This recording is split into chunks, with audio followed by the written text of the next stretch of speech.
Ticket miss ಆಯಿತು. ಹಾಗಿದ್ದಾಗ ಈಗ ಅನೌನ್ಸ್ಮೆಂಟ್ ಏನಾದರೂ ಆಗಬೇಕಲ್ಲ. ಆ ಅನೌನ್ಸ್ಮೆಂಟನ್ನು ಈಗ ನೀವು ನಿಮ್ಮ ಏರಿಯಾಗಳಲ್ಲಿ ನೋಡ್ತಾ ಇರ್ತೀರ, ಆಟೋಗಳಲ್ಲಿ ಬಂದು ಅನೌನ್ಸ್ಮೆಂಟ್ ಮಾಡ್ತಾರೆ.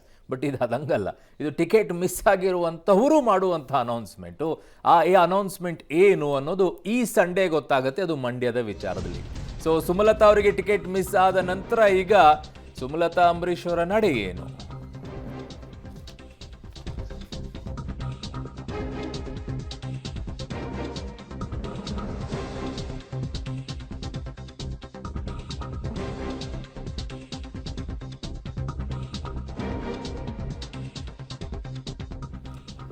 ಮಂಡ್ಯ ಟಿಕೆಟ್ ಮಿಸ್ ಆಯಿತು.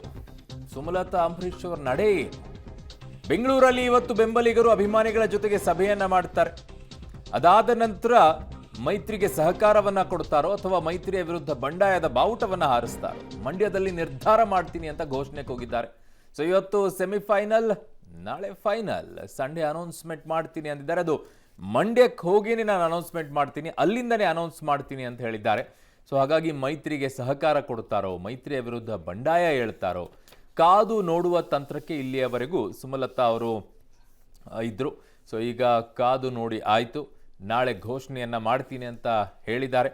ಬಟ್ ಕಳೆದ ಒಂದು ವಾರದಿಂದ 10-15 ದಿನಗಳಿಂದಲೂ ಕೂಡ ಅವ್ರು ಹೇಳ್ತಾನೆ ಇರ್ತಾರೆ, ಕಾದು ನೋಡಿ ಹೇಳ್ತೀನಿ ಅಂತ ಹೇಳಿ.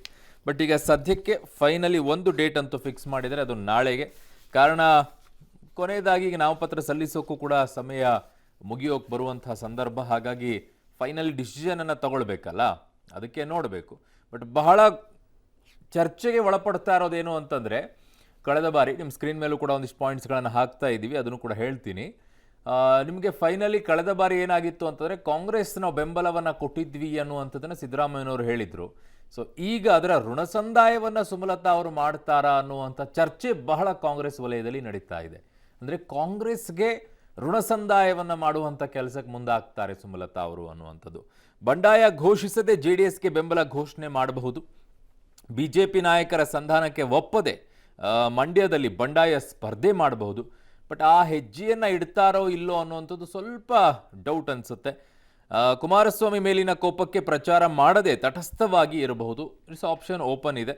ಬಂಡಾಯ ಎದ್ದು ಕಾಂಗ್ರೆಸ್ ಅಭ್ಯರ್ಥಿಗೆ ಸಹಕಾರ ಘೋಷಣೆಯನ್ನ ಮಾಡಬಹುದು. ಸೊ ಮುನಿಸು ಮರೆತು ಕುಮಾರಸ್ವಾಮಿ ಬಹಿರಂಗವಾಗಿ ಬೆಂಬಲ ಘೋಷಣೆಯನ್ನ ಮಾಡಬಹುದು ಅಂತಿದ್ದಾರೆ. ಬೆಂಬಲ, ಬಂಡಾಯ ಇವೆಲ್ಲವೂ ಕೂಡ ಒಂದು ಕಡೆಗಿದೆ. ಬಟ್ ಅವರ ಪೊಲಿಟಿಕಲ್ ಕರಿಯರ್ ವಾಟ್ ನೆಕ್ಸ್ಟ್ ಅನ್ನುವಂಥದ್ದು ಬಹಳ ಇಂಪಾರ್ಟೆಂಟು. ಬಂಡಾಯ ಈಗ ಎದ್ದಿಟ್ಕೊಂಡ್ರೆ ಆಮೇಲೆ JDS BJP ಎರಡೂ ಕಡೆನೂ ಅವರು ವಿರುದ್ಧವನ್ನು ಕಟ್ಕೊಳ್ಬೇಕಾಗತ್ತೆ, ಬಂಡಾಯ ಎದ್ದು ನಿಂತ್ಕೊಂಡ್ರೆ.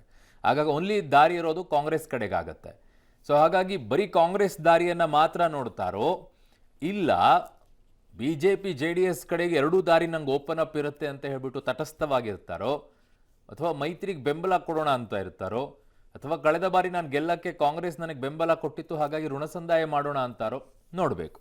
ನಾಳೆ ದಿನ ನನ್ನ ಬೆಂಬಲಿಗರು ಬರ್ತಾ ಇದ್ದಾರೆ. ನಾನು ಹೇಳಿದ್ದಿಷ್ಟೇ, ಯಾವುದೇ ನಿರ್ಧಾರ ನಾನು ತಗೊಳ್ಳುವಾಗ ಮೊದಲಿಂದಲೂ ನನ್ನ ಬೆಂಬಲಿಗರು, ನನ್ನ ಹಿತೈಷಿರು ಅವ್ರನ್ನ ಬಿಟ್ಟು ನಾನು ಯಾವುದೇ ನಿರ್ಧಾರ ತಗೊಳ್ಳಲ್ಲ. ಅವರಿಂದನೂ ಒಂದು ಅಷ್ಟು ವಿಚಾರಗಳನ್ನು ನಾನು ತಿಳ್ಕೊತೀನಿ. ಅದಾದಮೇಲೆ ನೆಕ್ಸ್ಟ್ ನನ್ನ ನಿಲುವು ಏನೇ ಇರಲಿ, ನಾನು ಮಂಡ್ಯದಲ್ಲೇ ಬಂದು ನಾನು ಘೋಷಣೆ ಮಾಡ್ತೀನಿ ಅನ್ನೋಂಥ ಮಾತನ್ನು ಅವ್ರಿಗೆ ಹೇಳಿದ್ದೆ. ಪ್ರತಿಯೊಂದು ಹೆಜ್ಜೆಯಲ್ಲೂ ನನ್ನ ಮಾತು, ನಾನು ಕೊಟ್ಟಿರೋ ಮಾತು, ನನ್ನ ಕ್ಷೇತ್ರದ ಜನಕ್ಕೆ ನಾನು ಏನು ವಾಗ್ದಾನ ಮಾಡಿದ್ದೀನಿ ಅದನ್ನು ಪ್ರತಿಯೊಂದನ್ನು ನಾನು ನಿಭಾಯಿಸ್ಕೊಂಡೇ ಬರ್ತಾ ಇದ್ದೀನಿ. ಈಗಲೂ ಅಷ್ಟೇ, ನಾನು ಇನ್ನು ಮಂಡ್ಯ ಬಿಟ್ಟು ಹೋಗ್ತಾ ಇದ್ದೀನಿ ಅಂತ ಎಲ್ಲೂ ನಾನು ಹೇಳಿಲ್ಲ. ನಾನು ಏನೇ ಇದ್ದರೂ ನನ್ನ ಗುರುತು, ನನ್ನ ಒಂದು ಐಡೆಂಟಿಟಿ, ನನ್ನ ಅಸ್ತಿತ್ವ ಅಂದರೆ ಅದು ಮಂಡ್ಯನೇ. ಅದನ್ನು ನಾನು ಕಳ್ಕೊಳ್ಳೋಕೆ ಇಷ್ಟಪಡಲ್ಲ.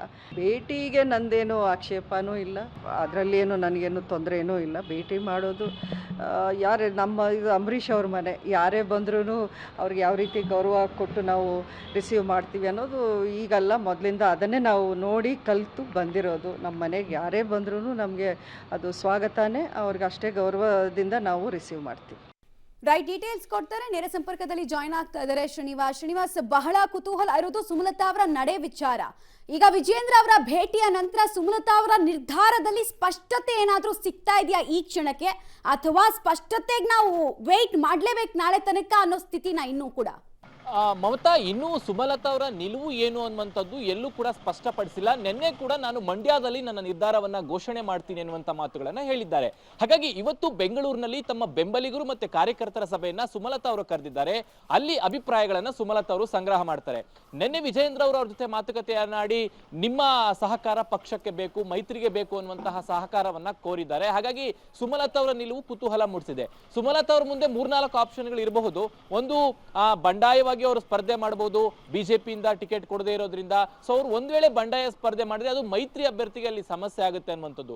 ಮತ್ತೊಂದು, ಕುಮಾರಸ್ವಾಮಿ ಅವರ ವಿರುದ್ಧ 2019ರಲ್ಲಿ ಮಗನ ವಿರುದ್ಧ ಸ್ಪರ್ಧೆ ಮಾಡಿದಂತ ಸಂದರ್ಭದಲ್ಲಿ ದೊಡ್ಡ ಮಟ್ಟದ ಗಲಾಟೆಗಳು ರಾಜಕೀಯವಾಗಿ ನಡೆದಿತ್ತು.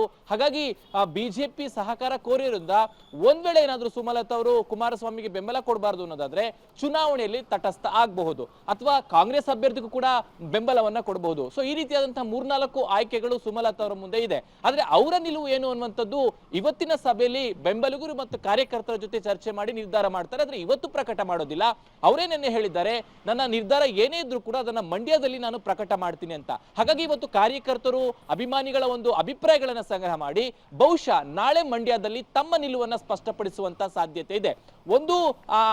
ಒಂದ್ ರೀತಿ ಹೇಳೋದಾದ್ರೆ ಬಿಜೆಪಿ ಹೈಕಮಾಂಡ್ ನಾಯಕರು ಕೂಡ ಸುಮಲತಾ ಅವರ ಜೊತೆ ಮಾತನಾಡಿದ್ದಾರೆ, ವಿಜೇಂದ್ರ ಅವರು ಕೂಡ ನಿನ್ನೆ ಮಾತನಾಡಿದ್ದಾರೆ. ಹಾಗಾಗಿ ಎಲ್ಲ ಒಂದ್ ಕಡೆ ರೆಬಲ್ ಆಗುವಂತಹ ವಾತಾವರಣ ಇಲ್ಲ ಅನ್ನುವಂತಹ ಮಾತುಗಳು ಕೇಳಿ ಬರ್ತಿದ್ದಾವೆ. ಆದ್ರೆ ಚುನಾವಣೆ ರಾಜಕೀಯದಲ್ಲಿ ಏನ್ ಬೇಕಾದ್ರೂ ಆಗ್ಬೋದು. ಹಾಗಾಗಿ ನಾಳೆವರೆಗೂ ಸುಮಲತಾ ಅವರ ಅಭಿಪ್ರಾಯ, ನಿರ್ಧಾರ ಏನು ಅನ್ನುವಂಥದ್ದನ್ನ ಕಾಯ್ಬೇಕಾಗತ್ತೆ ಮಮತಾ. ಆಲ್ ರೈಟ್, ಧನ್ಯವಾದ ಶ್ರೀನಿವಾಸ್ ತಮ್ಮೆಲ್ಲ ಮಾಹಿತಿಗಾಗಿ. ಒಟ್ನಲ್ಲಿ ಮುಕ್ತ ಮನಸ್ಸಿನಿಂದ ತೀರ್ಮಾನ ಕೈಗೊಳ್ಳುವಂತಹ ಕಾಲ ಸನ್ನಿಹಿತವಾಗಿದೆ. ತೀರ್ಮಾನ ಯಾರಿಗೆ ವರವಾಗುತ್ತೆ, ಯಾರಿಗೆ ಶಾಪವಾಗುತ್ತೆ ಅನ್ನೋದು ಕುತೂಹಲ.